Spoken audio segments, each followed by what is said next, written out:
This 5-ingredient bone broth vegetable soup is a 10-minute dinner recipe that is so good and incredibly healthy. This is one of my favorite soup recipes and I make it all the time.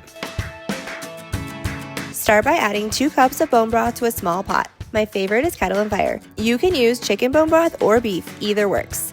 Next, slice 1 large carrot and add to the pot. Next, trim 1 cup of broccoli florets and cut large pieces into bite-sized pieces. Add the broccoli to the pot. Slice 1 green onion and set that aside in a small bowl. Last, chop purple cabbage so you have about half a cup and also set that aside.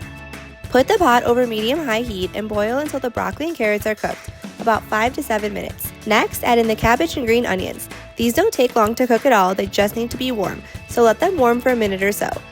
Then the soup is ready to serve. Enjoy this 5-ingredient bone broth vegetable soup on its own or with toast. If you want more easy and healthy organic recipes like this, be sure to hit that subscribe button and join me next time in the kitchen.